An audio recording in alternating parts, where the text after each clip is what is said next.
भारत निर्वाचन आयोग के विशेष प्रेक्षक निर्वाचन सूची भारत खेड़ा के अध्यक्षता में विशेष गहन पुनरीक्षण 2025 को लेकर आज भागलपुर के समीक्षा भवन में राजनीतिक दलों के जिला प्रतिनिधियों के साथ बैठक आयोजित की गई। बैठक में जिला निर्वाचन पदाधिकारी सह जिलाधिकारी डॉक्टर नवल किशोर चौधरी ने विशेष प्रेक्षक को भागलपुर जिले में अवस्थित 7 विधानसभा निर्वाचन क्षेत्र के संबंध में अवगत कराते हुए बताया कि पूर्व में जिला में कुल 2263 मतदान केंद्र थे। 1200 मतदाता के आधार पर युक्तिकरण के पश्चात 415 नए मतदान केंद्र बनाए गए हैं।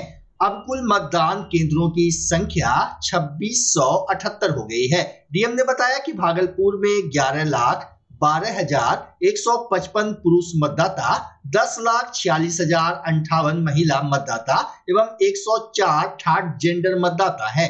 कुल 21,58,317 मतदाता हैं। साथ ही उन्होंने बताया कि प्रारूप प्रकाशन के पूर्व 24,04,14 मतदाता थे। वही राजनीतिक दलों के प्रतिनिधियों को संबोधित करते हुए विशेष प्रेक्षक ने कहा कि विशेष गहन पुनरीक्षण कार्यक्रम में आप लोगों का सहयोग मिलता रहा।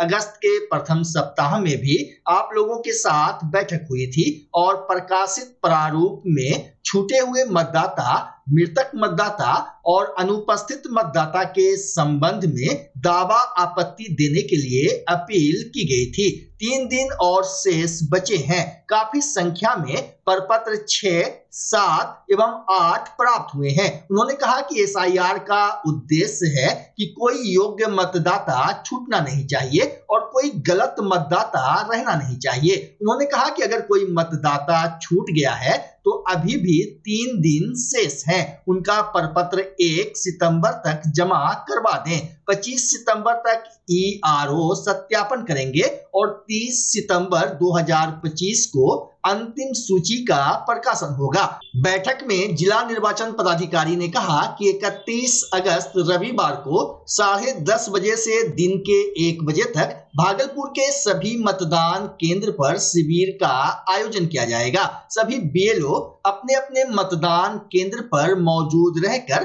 प्रपत्र 6, 7 एवं 8 प्राप्त करेंगे। आज 3 दिन का समय बचा हुआ है मतदाता पुनरीक्षण। उसी संबंध में चुनाव आयोग से पर्यवेक्षक महोदय आए हुए थे। उन्होंने साफ कहा, हम लोगों से सहयोग मांगा कि ये, और हम लोग धन्यवाद देते हैं यहाँ के जिला पदाधिकारी को, जो निर्वाची पदाधिकारी हैं। अच्छे ढंग से यहाँ का काम किया है, कोई शिकायत ऐसी नहीं है। लेकिन जो छूटे हुए हैं, कुछ लोग बचे हुए हैं, उन्हीं के बारे में इनका निर्देश मिला कि अपने BLA 2 को भी एक्टिव करें और BLO से मिलकर अगर कुछ लोग बचे हुए हैं अभी भी 3 दिन में आपत्ति डालें, ताकि उसका हम लोग निदान कर पाएं। सर BLO अपने बूथों पर रहेंगे। हाँ, और कल जो है सुबह 10 बजे से 4 बजे तक 1 बजे तक सभी BLO अपने अपने बूथ पर रहेंगे, ऐसा निर्देश है। इसलिए तमाम भागलपुर के जितने भी बचे मतदाता हैं और जो शिकायत है इन्हीं का, वो निश्चित रूप से कल BLO के पास देने का काम करें। नया मतदाता का भी हुआ कि जिनका 17 वर्ष कुछ महीना 3 महीना ना 3 महीना पूर्ण गया, उनको भी फॉर्म 6 भरने का ये है, भर दें और निश्चित रूप से उनका भी नाम जोड़ा जाएगा। सघन मतदाता पुनरीक्षण अभियान जो चल रहा है अंतिम दौर में है और ऑब्जर्वर अपने भरत खेड़ा जी आगमन हुआ था। जिलाधिकारी सभी राजनीतिक दलों के प्रतिनिधि अब से सीधा संवाद उन्होंने किया है और जो कुछ समस्याएं सामने आई हैं उस पर आवश्यक निर्देश निर्वाचन पदाधिकारी और जिलाध्यक्ष और सभी ऐसे लोगों को दिया गया है। साथ ही एक आग्रह किया गया है सभी राजनीतिक दल के जो BLA 2 हैं वह निश्चित रूप से सभी बूथों पर जाके BLOs को मदद करें और भागलपुर में बहुत कम शिकायतें प्राप्त हुई हैं और सभी मतदान केंद्र पर कहीं ना कहीं कुछ कमी बेसी जो रही थी उसी विषय संदर्भ में आया है और सभी लोग लगे हैं और बहुत अच्छे तरीके से सघन मतदाता पुनरीक्षण अभियान का यह कार्य चल रहा है और 1 सितंबर को अंतिम प्रकाशन की दिशा में अग्रसर हैं हम लोग।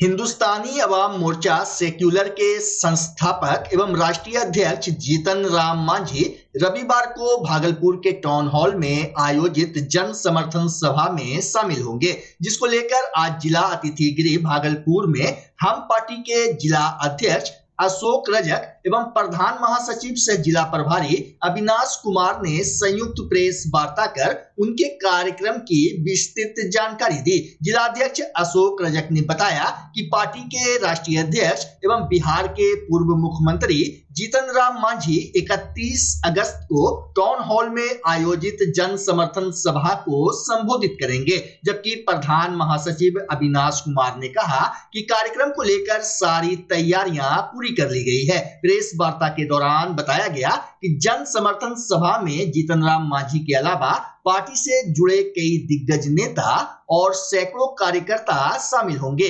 जिलाध्यक्ष अशोक रजक ने जानकारी दी कि रविवार को होने वाले कार्यक्रम को सफल बनाने के लिए सभी कार्यकर्ताओं एवं पदाधिकारियों को अलग अलग कार्यभार सौंपा गया है। जिलाध्यक्ष ने कहा कि राष्ट्रीय अध्यक्ष जीतन राम मांझी जी गरीबों के मसीहा हैं और उनके नेतृत्व से समाज के वंचित और पिछड़े तबकों को नई दिशा मिली है। जानकारी के अनुसार कार्यक्रम में भागलपुर जिले के सभी 16 प्रखंडों के कार्यकर्ता शामिल होंगे। माना जा रहा है कि मांझी अपने संबोधन के दौरान कार्यकर्ताओं में जोश भरने और संगठन को मजबूत करने पर जोर देने के साथ साथ सिल्क सिटी को लेकर बड़ी घोषणा भी कर सकते हैं। प्रेस कॉन्फ्रेंस में हिंदुस्तानी अवाम मोर्चा सेकुलर महिला प्रकोष्ठ की जिला उपाध्यक्ष सुपर्णा सुमन, डॉक्टर श्रावणी सिन्हा, मोहम्मद शहबाज उर्फ बबलू, मोहम्मद रिजवान, सुशांत सुमन समेत पार्टी से जुड़े कई नेता और कार्यकर्ता मौजूद रहे। हिंदुस्तानी अवाम मोर्चा सेकुलर भागलपुर के कार्यकर्ताओं को सम्मान के दिलाने के लिए, उनमें जोश पैदा करने के लिए हमारे पार्टी के नेता, बिहार सरकार के पूर्व मुख्यमंत्री और भारत सरकार के कैबिनेट मंत्री माननीय जीतन राम मांझी भागलपुर रेशम की नगरी पर कल आ रहे हैं और काफ़ी उत्साह, जितने भी हमारे कार्यकर्ता हैं काफ़ी उत्साह हैं। आप देखेंगे कहलगांव से, घोराडी से, सबौर से, जगदीशपुर से, नाथनगर से, साकुन से और सुल्तानगंज में कार्यकर्ता उत्साह है। सभी लोग अपना झंडा, बैनर, पोस्टर, गाड़ी व्यवस्था करके सब लोग कार्यकर्ता कल जो है टाउन हॉल में 11 बजे दिन में पहुंचने का काम करेंगे और अपने नेता से निश्चित तौर पे कैबिनेट मंत्री होने के नाते पार्टी को अपेक्षा है, उनसे मांग है और वो मांग, वो अपेक्षा हमारे भागलपुर निवासी के लिए, भागलपुर जनता के लिए निश्चित तौर पे हमारे जीतन राम मांझी साहब करेंगे। टाउन हॉल के अलावा और क्या करेंगे? टाउन हॉल के अलावा एनडीए के घटक दल से हमारे सभी जिलाध्यक्ष से कल सुबह में मिलेंगे। उसके बाद जो है स्टेशन पर अंबेडकर जी के मूर्ति पर माल्यार्पण करेंगे और उसके बाद टाउन हॉल जाएंगे। टाउन हॉल में किस तरह का प्रोग्राम होगा? कार्यकर्ता का सिर्फ प्रोग्राम, सिर्फ सारे कार्यकर्ता लोग का संबोधित करेंगे और जो हमारा चुनाव है 2025 और हम लोग का नारा है कि 2025 में 225 सीट होना है।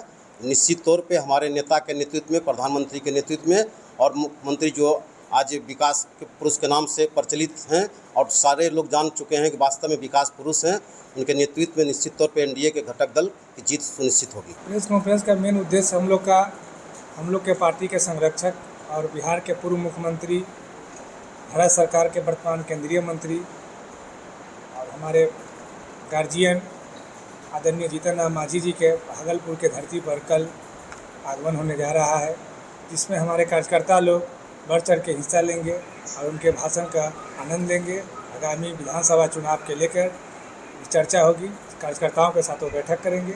मेन उद्देश्य हम लोग का यही है।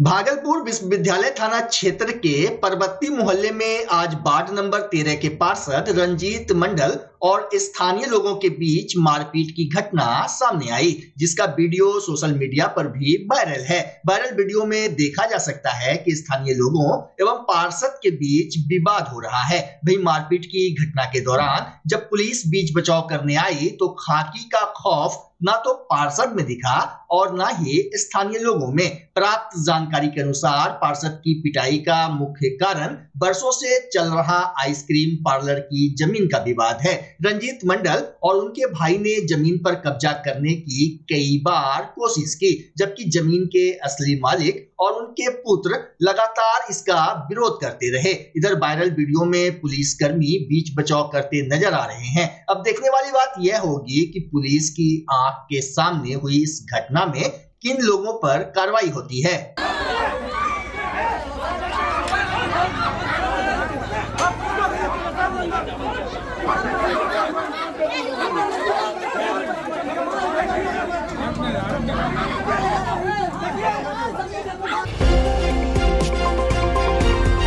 भागलपुर में ट्रेन की चपेट में आने से एक युवक की मौके पर ही जान चली गई। घटना की जानकारी मिलते ही आसपास के दर्जनों लोग और रेल थाना की पुलिस घटनास्थल पर पहुंची।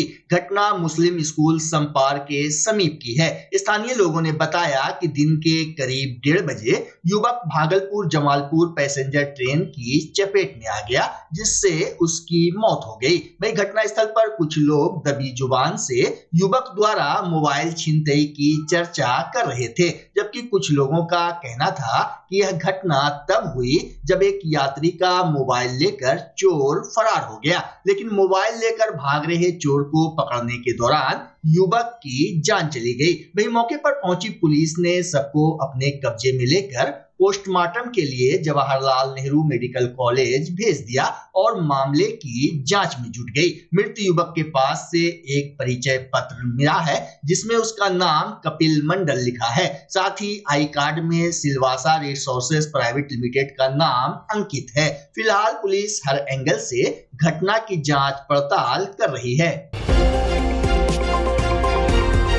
राजस्व महाअभियान को लेकर जिस प्रकार भूमि संबंधित त्रुटियों को दूर करने की बात कही गई थी, वह धरातल पर नहीं दिख रही है। हालांकि कुछ स्थानों पर काम हो भी रहा है। इसी कड़ी में भागलपुर जिला के जगदीशपुर प्रखंड अंतर्गत भवानीपुर देसरी पंचायत में शिविर लगाया गया। शिविर में ग्रामीणों के भूमि संबंधी समस्याओं का आवेदन लिया गया।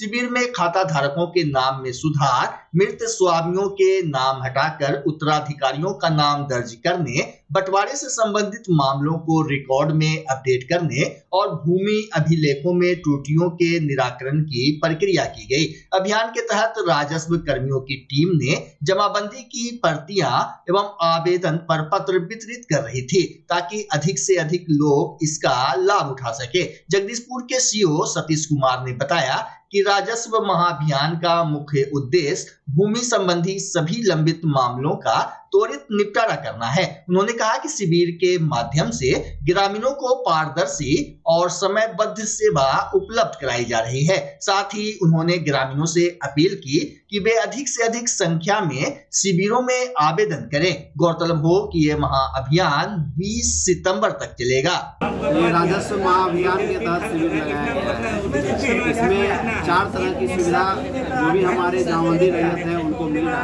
है। इसमें है कि जिनकी जामबंदी पहले से निर्मित है और उस जामबंदी में कुछ त्रुटियां हो गई है, अपलोड करने के क्रम में कुछ अगर त्रुटियां हो गई है तो उस जामबंदी सुधार करने के लिए उनको एक आवेदन के फॉर्मेट के रूप में उनको मिल रहा है। वो जामबंदी के साथ ही उसमें कॉलम बना हुआ है, उसी में वो सुधार करके आवेदन कर देंगे।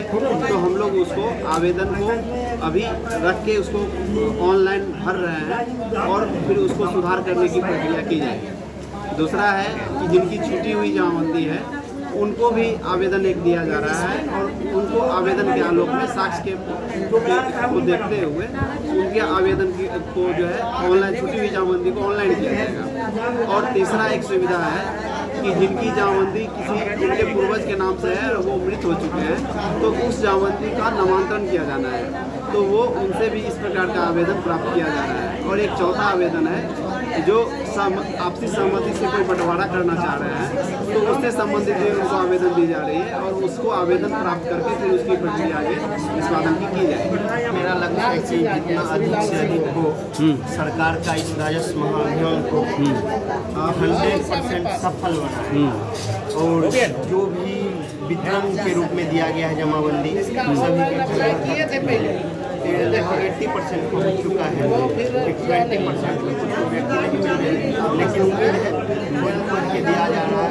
और बंटवारा जैसे कि सर बताए, बंटवारा नामा कार्ड, उसके बाद क्या करते हैं इसका नाम खाता किसान गलत है, वो हर चीज़ का सुधार हो सके, ताकि यहाँ के जो जितने भी जनता है उन लोगों को परेशानी ना हो, चल बार बार दौड़ना नहीं पड़े। ठीक है, सरकार के साथ हम लोग हैं और सरकार के इस अभियान को 100% सफल बनाने का कोशिश करें। पूरा परिचय मैं राजेश कुमार।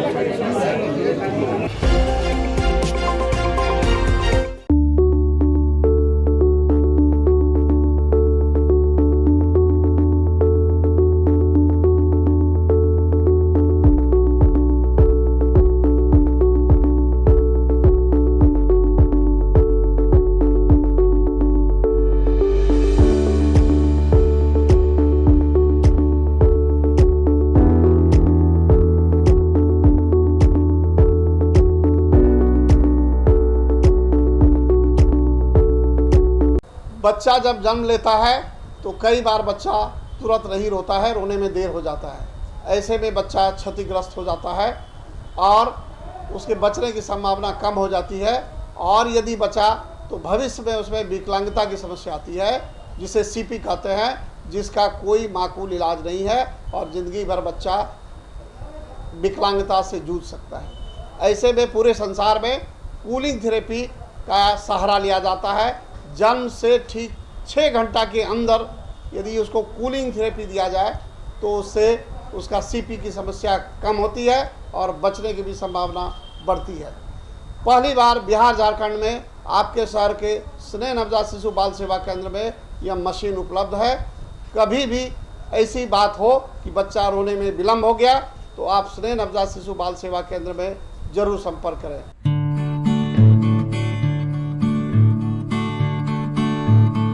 रिंकू एलईडी बल्ब एक बार लाओ और चलाते ही जाओ। हमारे एलईडी बल्ब्स है क्वालिटी में नंबर 1 और एनर्जी एफिशिएंट, जो रखे एनवायरनमेंट और आपके बिजली के बिल दोनों का ख्याल। रिंकू एलईडी बल्ब के साथ एनर्जी बचाओ और बिल घटाओ। ये है पावर सेविंग लाइट जो चले लंबे समय तक और रखे आपके घर को रोशन। हमारे यहाँ एलईडी लाइट्स मिलते हैं एक व्यापक रेंज में जो आपकी हर जरूरत को पूरा करेगी। लेकिन यही नहीं, हमारे एलईडी लाइट सिर्फ चमकदार नहीं बल्कि एनवायरनमेंट फ्रेंडली भी है। तो आज ही लाओ रिंकू एलईडी बल्ब और पाओ 1 साल की वारंटी का भरोसा। रिंकू एलईडी बल्ब्स, नई जनरेशन के स्मार्ट बल्ब्स। आज ही संपर्क करें 8651063786 या मेल करें rinku.led.bulb@gmail.com। हमारा पता असाननपुर, भागलपुर, बिहार 812002। अखिल भारतीय विद्यार्थी परिषद भागलपुर इकाई की ओर से एसएम कॉलेज की प्रतिनिधियों ने नगर निगम की मेयर डॉक्टर वसुंधरा लाल से भेंट कर ज्ञापन सौंपा। मेयर को सौंपे गए ज्ञापन में शहर के ऐतिहासिक मनाली चौक का नामकरण बदलकर वीरांगना रानी लक्ष्मीबाई चौक किए जाने की मांग की गई है। वहीं एबीवीपी ने महापौर से आग्रह किया है कि नाम परिवर्तन केवल प्रतीकात्मक नहीं बल्कि यह नारी सशक्तिकरण, आत्मनिर्भरता और राष्ट्र गौरव से जुड़ी जन भावनाओं का सम्मान है। ज्ञापन में यह भी बताया गया है कि हाल ही में राज्य सरकार द्वारा इस चौक का नाम पूर्व प्रधानमंत्री स्वर्गीय लाल बहादुर शास्त्री जी के नाम पर रखने का प्रस्ताव लाया गया है। प्रतिनिधि मंडल में रिया कुमारी, श्रेया टिब्रेवाल, निधि कुमारी, अंशी वर्मा, माहिका कुमारी, इशिका कुमारी एवं स्वर्णिका वर्मा शामिल थीं।